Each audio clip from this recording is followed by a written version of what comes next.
Alors, deux expositions en une à la médiathèque. On a vu votre collègue pour l'exposition concernant la résistance au travers des regards des enfants. Et puis là, il y a autre chose. Il y a des portraits derrière vous. Il y a l'artiste qui est en train de les accrocher. Qu'est-ce que c'est que cette exposition-là ? Alors en fait, on a travaillé avec les personnes détenues sur la thématique des gueules cassées. Donc forcément sur la guerre 14-18. C'était une thématique annuelle pour la programmation culturelle du SPIP de la Manche. Donc pour ce faire, pour cet atelier, on est allé chercher une association. Là, l'artiste est là, Simon Douchy. Une association qui s'appelle Une pierre à l'édifice, qui est basée à Caen. Et avec cette association, on a travaillé sur 2 temps, un temps d'atelier philosophique et un temps d'atelier graphique, art plastique, où là, Simon a travaillé avec les personnes détenues sur la prise photographique de leurs portraits, simple, et il est revenu avec les clichés et ils ont travaillé la façon gueule cassée, comme René Apalec ou Autodis. Et là, ils ont dû travailler sur leur autoportrait et réaliser des découpages, des collages. Donc ils se sont pris eux-mêmes en photo. C'est ça. Et après, ils se sont massacrés. Voilà, c'est un peu ça. Donc c'est pas toujours facile, hein. C'est un autoportrait qu'on doit massacrer. Donc ça n'a pas été simple pour pas mal d'entre eux, mais ça a été un exercice vraiment riche de sens. Ça voulait dire plein de choses, hein, de façon directe et indirecte, parce que eux aussi sont un petit peu des gueules cassées à leur façon. Donc ça parlait, sans forcément mettre des mots sur cette thématique, mais ça parlait à tous pendant cet atelier. Et puis le travail graphique aussi, plastique, a été très intéressant, accompagné par Simon. Et ce sont des détenus de la maison d'arrêt de Coutances. Tout à fait. Ça a été réalisé aussi à Cherbourg. Volontaires pour participer. Volontaires, ils ne sont pas du tout obligés de participer à ces ateliers, ils s'inscrivent. Et combien ils ont été à participer ? 8 personnes détenues, et il y en a un d'entre eux qui n'a pas voulu que son portrait soit exposé aujourd'hui. D'accord. Voilà. Et alors, ce genre d'intervention, vous pratiquez souvent auprès des... Oui, il y a une programmation culturelle et artistique donc pour les 2 maisons d'arrêt de la Manche, mis en place par le SPIP de la Manche et le Trident. Puisque le Trident, ce qu'est le SPIP ? Bien sûr, le SPIP, c'est le service pénitentiaire d'insertion et de probation. Donc, il suit les personnes détenues pour leur réinsertion, dans leur réinsertion. Et le Trident, la scène nationale de Cherbourg, porte le poste de coordinateur culturel en milieu pénitentiaire. Donc j'occupe ce poste et je vais chercher des partenaires culturels artistiques du territoire pour permettre aux personnes détenues d'avoir une programmation culturelle et artistique au sein de la maison d'arrêt. Donc est exposé à la médiathèque 7 des 8 portraits qui ont été exécutés. C'est ça, tout à fait. Et on peut les voir quand et en ce moment, jusqu'au 1er décembre. Alors moi je suis Simon Douchy, graphiste et illustrateur à Caen. Je travaille dans les locaux de la centrifugeuse et du coup j'interviens pour l'association Une pierre à l'édifice qui a du coup mis en place les ateliers autour des gueules cassées, atelier philo et atelier graphisme dans un second temps. Vous avez commencé en novembre. Ouais, en novembre.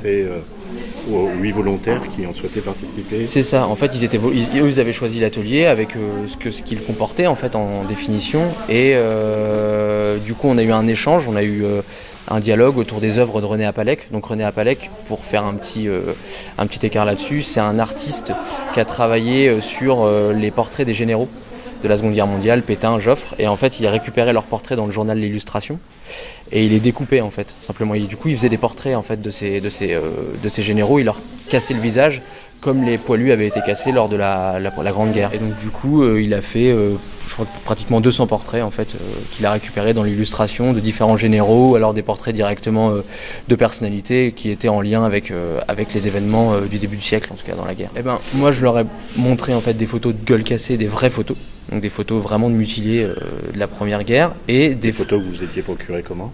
Des photos que j'ai trouvées sur internet simplement, des photos qu'on peut trouver partout, qui sont libres de droit, enfin en tout cas que tout le monde connaît, qu'on a cachées un temps mais maintenant qui sont quand même visibles. Et des photos aussi des œuvres de René Apalec. Et en fait, on a décidé de faire un mix avec leurs portraits, en fait, de récupérer leurs portraits. Ça n'a pas été difficile pour eux d'accepter de se prendre eux-mêmes en photo, de s'exposer eux-mêmes pour après se démolir, en fait. Bizarrement, non. Quand ça a été exposé, j'ai pas senti cette réticence-là. En tout cas, il y en a pas qui sont partis en se disant non, je veux pas le faire et tout le reste. Et ce qui a été peut-être le plus compliqué, c'est lorsqu'ils ont récupéré du coup ces fameux portraits, donc les photos qu'on a fait à l'instant lors du premier atelier, qu'ils ont du coup découpé sur le deuxième. C'est peut-être là que ça a été plus compliqué de se retrouver face à leur miroir en fait, en grand format, en plus à découper, et donc du coup c'est peut-être ce moment-là qui a été compliqué. Sinon le reste, non, ils se sont pris en photo eux-mêmes, c'est eux qui ont manipulé l'appareil photo. Ils n'ont pas fait les tirages eux-mêmes. Non, les tirages ils ont été faits dans une autre prison, qui est l'imprimerie à l'imprimerie Artec à Caen. Et donc le principe, c'était de retranscrire la façon dont on pouvait se ressentir avec une gueule cassée, au sens figuré, au sens propre. C'est ça, exactement. Donc après, il n'était pas, dans l'énoncé, il n'était pas obligatoire de reproduire des déformations logiques d'obus ou ce genre de choses-là. Je les ai laissés découper leur visage comme ils le voulaient, tout en gardant le buste en fait, pour réussir à garder quand même un semblant de tête, et aussi à écrire sur certains, voire à mettre un petit peu de rouge ou un petit peu de blanc. Moi, c'était une volonté que j'avais esthétique pour que effectivement, s'ils le souhaitent, ils puissent rehausser de rouge de choses importantes. C'était une manière de canaliser un petit peu les tons et les couleurs pour en faire ressortir l'essentiel en fait. Parce que les portraits sont déjà très durs. Avec de la couleur, on n'aurait pas eu le même effet. Et j'aimais bien la sobriété des choses, la simplicité, et je trouvais que le noir et blanc apportait vraiment ça, quoi. Ils les ont vus parce que c'est eux qui ont tout assemblé, donc ils ont découpé, ils ont assemblé leurs portraits. Donc avant de les quitter, avant de me les donner pour que je les encadre, ils en avaient pris connaissance. Maintenant, ils les ont pas revus depuis, donc normalement ils vont leur être restitués après l'exposition.